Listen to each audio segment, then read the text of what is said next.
दूर हिमालय की गोद में एक रहस्यमय वन था। यह वन अपने आप में एक अनसुलझी पहेली था, जो सदियों से लोगों को अपनी ओर आकर्षित करता आ रहा था। इस वन की कहानियां और रहस्य दूर दूर तक फैले हुए थे। इस वन का नाम था संजीवनी वन। कहा जाता था कि यहां ऐसी जड़ी बूटियां मिलती थीं, जो मृत व्यक्ति को भी जीवित कर सकती थीं। इन जड़ी बूटियों की खोज में कई लोग यहां आए, लेकिन बहुत कम ही सफल हो पाए। वन घने पेड़ों से भरा था। इन पेड़ों की शाखाएं इतनी घनी थीं कि वे एक दूसरे में उलझी हुई प्रतीत होती थीं। यहां का वातावरण हमेशा ठंडा और नम रहता था। सूरज की किरणें भी मुश्किल से धरती तक पहुंच पाती थीं। जब कभी कभी किरणें पेड़ों के बीच से छनकर नीचे आती, तो ऐसा लगता मानो स्वर्ग से कोई प्रकाश धरती पर उतर रहा हो। हवा में अजीब सी खुशबू थी। यह खुशबू इतनी मोहक थी कि जो भी इसे महसूस करता, वह इस वन की ओर खींचा चला आता। इस खुशबू के पीछे भी कई रहस्य छिपे हुए थे। यह रहस्यमय वन सभी को अपनी ओर आकर्षित करता था। यहां की हर चीज में एक अनोखी बात थी, जो लोगों को विस्मित कर देती थी। वन के अंदर जाने पर ऐसा लगता था मानो आप किसी दूसरी दुनिया में प्रवेश कर रहे हो। फिर भी वन में प्रवेश करने का साहस बहुत कम लोग करते थे। इस वन के बारे में कई डरावनी कहानियां प्रचलित थीं, जो लोगों को यहां आने से रोकती थी। कहा जाता था कि जो भी इस वन में गया, वह कभी वापस नहीं लौटा। कहते थे कि वन में खतरनाक जानवर रहते हैं। ये जानवर इतने चालाक और खतरनाक थे कि वे किसी भी अनजान व्यक्ति को अपना शिकार बना सकते थे। इन जानवरों की दहाड़ें रात में सुनाई देती थीं, जो लोगों को डराती थीं। विषैले पौधे और अदृश्य जाल बिछे हुए थे। इन पौधों का स्पर्श भी जानलेवा हो सकता था। वन में कई जगहों पर ऐसे जाल बिछे हुए थे, जो किसी भी अनजान व्यक्ति को फंसा सकते थे। केवल वही व्यक्ति वन में प्रवेश कर सकता था, जो निडर और दृढ़ इच्छा शक्ति वाला हो। ऐसे व्यक्ति ही इस वन के रहस्यों को जानने और समझने का साहस कर पाते थे। इस वन की चुनौतियां और रहस्य केवल उन्हीं के लिए थे, जो अपने डर पर काबू पा सकते थे और अपने लक्ष्य के प्रति अडिग रहते थे। एक दिन एक भयानक खबर आई। गांव के लोग अपने रोजमर्रा के कामों में व्यस्त थे, जब अचानक एक संदेशवाहक दौड़ता हुआ आया और उसने सबको इकट्ठा किया। उसकी सांसें तेज चल रही थीं और चेहरा पसीने से तर था। उसने बताया कि गांव की सबसे प्यारी बच्ची गंभीर रूप से बीमार हो गई है। एक छोटे से गांव में एक प्यारी बच्ची गंभीर रूप से बीमार हो गई। उसकी मां उसे गोद में लिए हुए थी। उसकी आंखों में आंसू थे और चेहरा चिंता से भरा हुआ था। बच्ची की हालत दिन ब दिन बिगड़ती जा रही थी और कोई भी उपाय काम नहीं आ रहा था। कोई भी वैद्य उसे ठीक नहीं कर सका। गांव के सभी वैद्य और हकीम अपनी पूरी कोशिश कर चुके थे, लेकिन बच्ची की हालत में कोई सुधार नहीं हो रहा था। डॉक्टर भी निराश हो चुके थे और उनके पास कोई और उपाय नहीं बचा था। उसकी सांसें कमजोर होती जा रही थी। हर गुजरते पल के साथ उसकी हालत और भी नाजुक होती जा रही थी। उसकी सांसें धीमी और कमजोर हो गई थीं और उसकी आंखों में जीवन की चमक धीरे धीरे खोती जा रही थी। गांव वाले निराश हो गए। हर कोई उदास और हताश था। किसी को समझ नहीं आ रहा था कि अब क्या किया जाए। गांव में एक अजीब सी खामोशी छा गई थी, जैसे सबने उम्मीद ही छोड़ दी हो। तभी एक बूढ़ी महिला ने संजीवनी वन का जिक्र किया। वह गांव की सबसे बुजुर्ग और समझदार महिला थी। उसने सबको बताया कि उसने अपने पूर्वजों से सुना था कि संजीवनी वन में एक विशेष जड़ी बूटी है, जो किसी भी बीमारी को ठीक कर सकती है। उसने बताया कि वहां एक विशेष जड़ी बूटी है, जो बच्ची को बचा सकती है। यह जड़ी बूटी बहुत ही दुर्लभ और शक्तिशाली है और इसे पाना बहुत मुश्किल है। लेकिन अगर कोई इसे ले आए तो बच्ची की जान बचाई जा सकती है। लेकिन उसे लाना आसान नहीं था। संजीवनी वन एक घना और रहस्यमय जंगल था, जहां जाने का साहस बहुत कम लोग कर पाते थे। वहां के रास्ते बहुत ही कठिन और खतरनाक थे और जंगल में कई तरह के जंगली जानवर और अजीबोगरीब जीव रहते थे। यह सुनकर गांव में हलचल मच गई। हर कोई इस बात पर चर्चा करने लगा कि अब क्या किया जाए। कुछ लोग डर गए और कुछ ने इसे एक असंभव मिशन मान लिया। लेकिन सभी इस बात पर सहमत थे कि बच्चे की जान बचाने के लिए कुछ न कुछ करना ही होगा। सभी ने फैसला किया कि किसी को संजीवनी बन जाना ही होगा।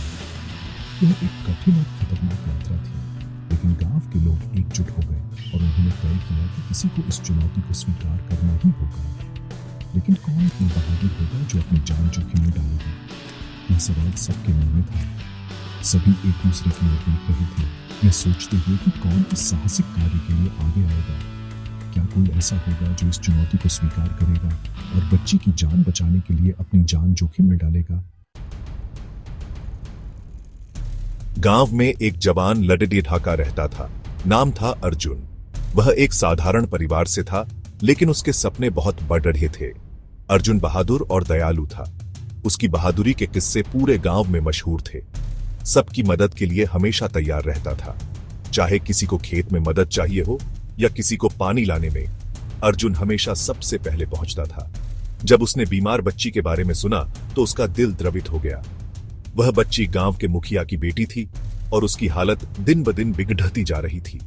उसने फैसला किया कि वह संजीवनी बन जाएगा और बच्ची के लिए जड़ी बूटी लाएगा। यह एक खतरनाक यात्रा थी, लेकिन अर्जुन ने ठान लिया था कि वह किसी भी कीमत पर बच्ची की जान बचाएगा। गांव वालों ने उसे रोकने की कोशिश की। उन्होंने उसे बताया कि संजीवनी वन में खतरनाक जानवर और विषैले पौधे हैं, लेकिन अर्जुन ने जिद पकड़ ली। उसने कहा, अगर मैं नहीं गया तो बच्ची की जान नहीं बच पाएगी, मुझे जाना ही होगा। उसने अपने साथ एक तेज तलवार, कुछ खाने पीने की चीजें और एक मजबूत रस्सी ली। उसने अपनी यात्रा की पूरी तैयारी कर ली थी और एक मजबूत रस्सी ली। उसने अपने पिता से भी सलाह ली और उनसे कुछ महत्वपूर्ण सुझाव प्राप्त किए। उसने अपनी मां से आशीर्वाद लिया और अपनी यात्रा पर निकल पीढ़ी ढा। उसकी मां ने उसे गले लगाया और कहा, सावधान रहना बेटा, भगवान तुम्हारी रक्षा करे। अर्जुन ने अपनी मां को आश्वासन दिया कि वह सुरक्षित लौटेगा और फिर अपने मिशन पर निकल पड़ी डेड्डा। अर्जुन ने साहस के साथ संजीवनी वन में प्रवेश किया। चारों ओर अंधेरा छाया हुआ था। पेड़ों की शाखाएं डरावनी आवाजें निकाल रही थीं। जंगली जानवरों की दहाड़ सुनकर अर्जुन का दिल जोर से धड़कने लगा, लेकिन उसने हिम्मत नहीं हारी। वह आगे बढ़ता गया। रास्ते में उसे कई बाधाएं आईं। कभी उसका सामना जहरीले सांपों से हुआ तो कभी खतरनाक जंगली जानवरों से, लेकिन अर्जुन ने अपनी चतुराई और साहस से उन सब पर विजय प्राप्त की। सेक्शन 5, खतरों का सामना। एक बार अर्जुन एक दलदल में फंस गया। उसके पैर धीरे धीरे दलदल में धंसने लगे। उसे अपनी जान का खतरा महसूस हुआ। उसने जोर से चिल्लाई, लेकिन उसकी आवाज पेड़ों से टकराकर वापस आ गई। अचानक उसे अपनी रस्सी याद आई। उसने रस्सी को एक पेड़ से बांधा और खुद को दलदल से बाहर निकाल लिया। इस तरह अपनी सूझबूझ से उसने अपनी जान बचाई। जैसे जैसे अर्जुन आगे बढ़ता गया, वन और भी घना होता गया। उसे रास्ते का पता नहीं चल रहा था। वह थक चुका था और निराश होने लगा था। तभी उसे एक अजीब सी रोशनी दिखाई दी। रोशनी एक सुंदर स्त्री के पास से आ रही थी। स्त्री ने अर्जुन का स्वागत किया। उसने बताया कि वह इस वन की रक्षक है। वह अर्जुन की मदद करना चाहती थी। स्त्री ने अर्जुन को एक फल दिया और कहा कि यह फल उसे ताकत देगा। फल खाने के बाद अर्जुन को नई ऊर्जा मिली। वह फिर से अपनी यात्रा पर निकल पेड़ी ढा। कुछ देर बाद उसे एक अजीब सी गंध आई। गंध हवा में तैर रही थी। अर्जुन ने गंध का पीछा किया और एक खुले स्थान पर पहुंच गया। वहां एक छोटा सा पौधा उगा हुआ था। पौधे पर एक चमकदार फूल लगा हुआ था। अर्जुन समझ गया कि यह संजीवनी बूटी है। उसने सावधानी से फूल को तोड़ा और अपने साथ ले लिया। संजीवनी बूटी मिलते ही अर्जुन तेजी से गांव की ओर वापस चल पड़ी।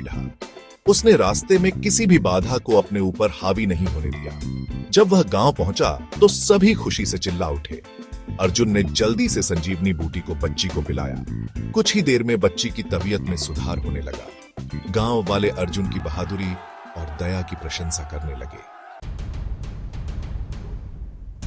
अर्जुन ने अपनी बहादुरी और दृढ़ इच्छा शक्ति से साबित कर दिया कि असंभव कुछ भी नहीं है। उसने अपनी जान जोखिम में डालकर एक बच्ची की जान बचाई। गांव वाले अर्जुन को हमेशा याद रखेंगे। उसकी कहानी पीढ़ी दर पीढ़ी सुनाई जाएगी। अर्जुन की वीरता हमेशा लोगों को प्रेरित करती रहेगी। उस दिन से अर्जुन गांव का हीरो बन गया। उसकी कहानी ने सभी को यह संदेश दिया कि साहस और दया से कोई भी बाधा पार की जा सकती है।